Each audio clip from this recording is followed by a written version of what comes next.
Hi friends, welcome back to my channel. எல்லோரும் எப்படி இருக்கீங்க? எல்லோரும் நல்லா இருப்பீங்கன்னு நினைக்கிறோம். நாங்களும் நல்லாயிருக்கோம். இந்த வீடியோவில் வந்து என்ன பார்க்குறோம் அப்படின்னா, சூப்பரான ஒரு காரக்குழம்பு தான்.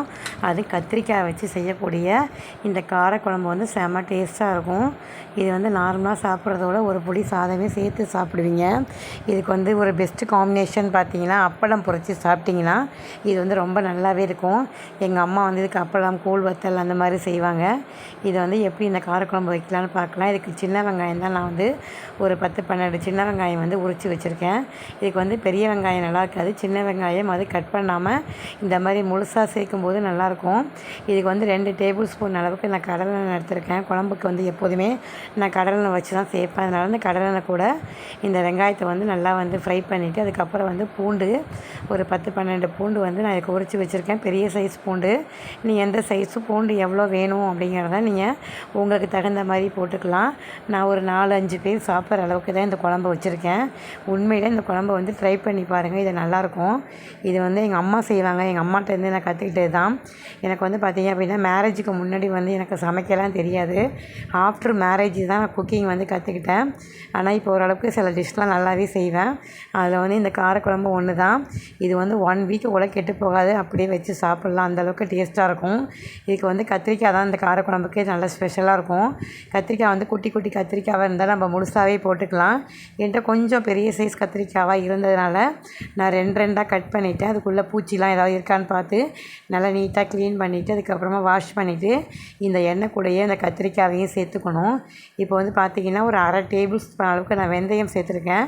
இதை ஃபஸ்ட்லேயே இந்த வெந்தயத்தை சேர்த்தோம் அப்படின்னா கொஞ்சம் கருகுன மாதிரி ஆகிடும். அதனால் இந்த வெங்காயம், கத்திரிக்காய், பூண்டு எல்லாம் வந்து நல்லா வதங்கினதுக்கப்புறம் இந்த வெந்தயத்தை சேர்த்தோம் அப்படின்னா அதுவுமே நல்லா ஸ்மெல்லாக இருக்கும். எல்லாமே பார்த்திங்க அப்படின்னா ஆயிலே வந்து கொஞ்சம் டீப்பாகவே ஃப்ரை பண்ணால் நல்லாயிருக்கும். இது வந்து நான் வீட்டில் அரைச்சி வச்ச குழம்பு மிளகாத்தூள். எங்கள் வீட்டு குழம்பு மிளகாத்தூள் கொஞ்சம் காரமாக தான் இருக்கும். அதனால் 2 டேபிள் ஸ்பூன் அளவுக்கு நான் இதில் வந்து அந்த குழம்பு மிளகாத்தூள் சேர்த்துருக்கேன். உங்களுக்கு காரம் எப்படி தேவையோ அது கூட நீங்கள் தனி மிளகாத்தூள், மல்லித்தூள் அது மாதிரி எது வேணாலும் சேர்த்துக்கலாம். எங்கள் வீட்டில் தூள் வந்து கொஞ்சம் காரமாக இருக்கிறனால 2 டேபிள் ஸ்பூன் வந்து கரெக்டாக இருக்கும். அதுவும் வந்து பார்த்திங்க அப்படின்னா இந்த மசாலா அதாவது குழம்பு மிளகாத்தூளும் எண்ணெயிலேயே நல்லா வந்து ஒரு பெரட்டி விட்டுணும். அப்போ தான் அதுவுமே வந்து பச்சை ஸ்மெல்லு போய் நல்லா வந்து ஒரு டேஸ்ட்டு கொடுக்கும். இந்த ஸ்டேஜில் வந்து இதுக்கு தேவையான உப்பை நம்ம இது கூட ஆட் பண்ணி அதுக்கப்புறம் பார்த்திங்கன்னா ஒரு நெல்லிக்காய் இல்லைனா வந்து ஒரு எலுமிச்சைப்பழ அளவுக்கு வந்து புளியை ஊற வச்சு ஏற்கனவே வச்சுருக்கேன். உங்களுக்கு வந்து புளிப்பு எப்படியோ அந்த மாதிரி சேர்த்துக்கலாம். எங்கள் வீட்டில் வந்து நார்மல் புளிப்பு தான். புளிப்பு அதிகமாக இருந்தால் எங்கள் வீட்டில் வந்து எங்கள் ஹஸ்பண்டுக்கு பிடிக்காததுனால கொஞ்சம் புளிப்பு கம்மியாக தான் போடுவேன். அதையுமே வந்து பார்த்திங்க அப்படின்னா அந்த புளி கரைசலை வந்து இந்த மசாலா, அந்த கத்திரிக்காய் இது கூட வந்து நம்ம மிக்ஸ் பண்ணிக்க வேண்டியதுதான். இந்த ஸ்டேஜில் வந்து நமக்கு எவ்வளோ குழம்பு தேவை அப்படிங்கிறத அதுக்கு தகுந்த மாதிரி தண்ணியை வந்து கூட்டிக்கவோ பண்ணலாம். நீங்கள் தண்ணி எவ்வளோ தேவை அப்படிங்கிறத எனக்கு வந்து இது போதும், தாராளமாக 4-5 பேர் வந்து இந்த குழம்பு சாப்பிட்லாம். பாருங்கள் இது எப்படி வந்து உப்பு, அந்த புளிப்பு எல்லாம் சேர்ந்து ஒரு மிக்ஸ் பண்ணி விட்டுட்டு இந்த ஸ்டேஜில் வந்து கரெக்டாக இருக்கான்னு செக் பண்ணிவிட்டு முதல்ல ஹை ஃப்ளேமில் வச்சுட்டு அதுக்கப்புறம் ஒரு கொதி வந்ததுக்கப்புறம் பார்த்திங்கன்னா லோ ஃப்ளேமில் வச்சு ஒரு டிப்பு மூடி போட்டு நம்ம மூடி வச்சிட்டோம் அப்படின்னா அந்த குழம்பு ரெடி ஆகிடும். உங்களுக்கு தேவை அப்படின்னா ஒரு பிஞ்ச் அளவுக்கு இது கூட வந்து வெல்லம் சேர்த்துக்கலாம். அது வந்து டேஸ்ட்டு கொடுக்கும், அதுக்காக இதை சேர்த்துக்கலாம்.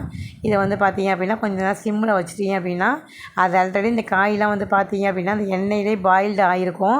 இந்த எண்ணெய் பிரிஞ்சு வர ஸ்டேஜுக்காக நம்ம சிம்மில் வைக்கணும். அதை பாருங்கள், எண்ணெய் பிரிஞ்சு வந்துருச்சா, இது நல்லாயிருக்கும் இந்த ஸ்டேஜில். இப்போ வந்து தேவை அப்படின்னா நான் வந்து நல்லெண்ணெய் இருக்குது பார்த்திங்களா, அதை வந்து ஒரு டேபிள் ஸ்பூன் அளவுக்கு கடைசியாக அதை சேர்த்து விட்டோம் அப்படின்னா செம்ம டேஸ்ட்டு கொடுக்கும். சாதத்தோடு மிக்ஸ் பண்ணி சாப்பிடவும் நல்லாயிருக்கும்.